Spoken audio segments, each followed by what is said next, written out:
Assalamu alaikum ɗaliba ko kuma ce ɗalibai, barka da zuwa wannan darasin ta 28. A wannan darasin za mu yi magana ne akan Thesauraus. Shin menene Thesauraus?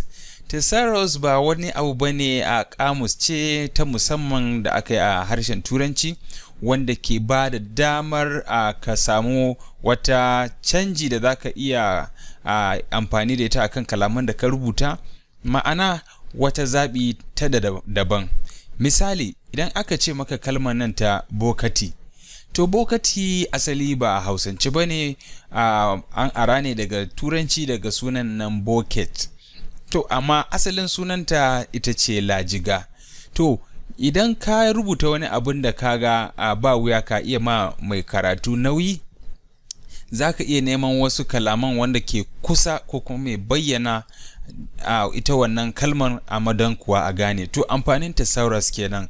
Kafin ja ku da yawan magana, bari da in kwatanta muku ba wuya, za ka tarar da wani lokacin da za ka nemi wannan Thesaurus domin ka yi amfani da ita. Idan muka je mu a ɓangaren ita Microsoft ɗinmu a bisa kan fuskar na'ura, za mu iya zuwa nan inda ma muka ga an rubuta review.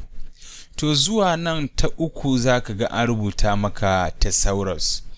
To idan ka dubi ita wannan fuskar abin da aka wallafa akan wannan shafin, duk kalmar da ka zaɓa sai ka zo ka ce, yanzu kamar wannan da muka ce personal, idan muka zo muka ce Thesaurus, to kaga a personal din nan zai nuna mana menene wasu kalaman da ya shafi personal.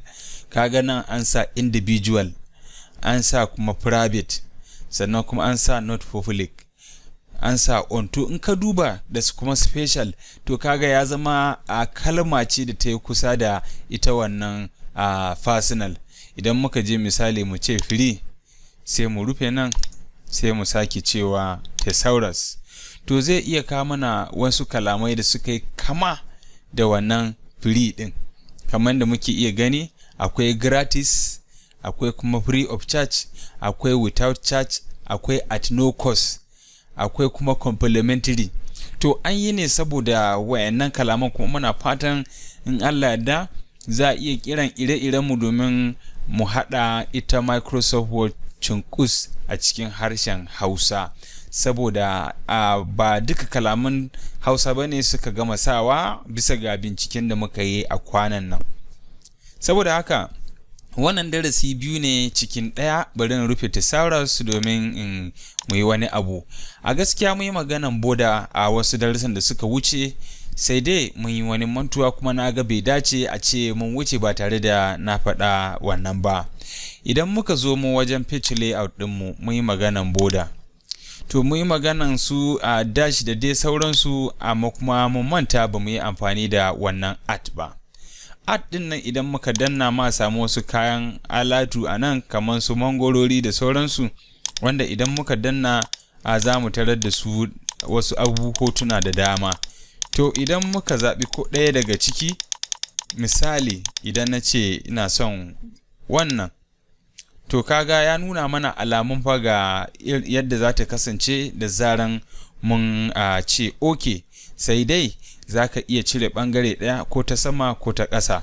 Idan na danna wannan, kaga a nan saman ta ɓace, idan na sake danna ta dawo.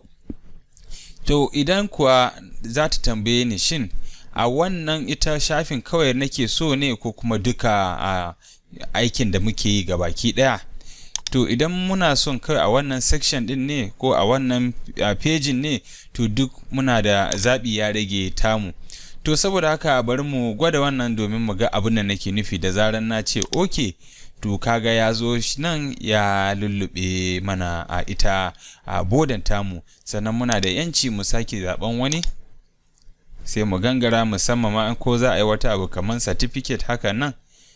To idan muka ce OK, to kaga ga yadda ta kasance. Kuma bugu da ƙari, za ka iya rage kaurin. Misali nan mun ga an ce 24, to za mu iya ragewa. Idan muka rage, sai mu ce OK, to kaga ya rage kaurin jikin.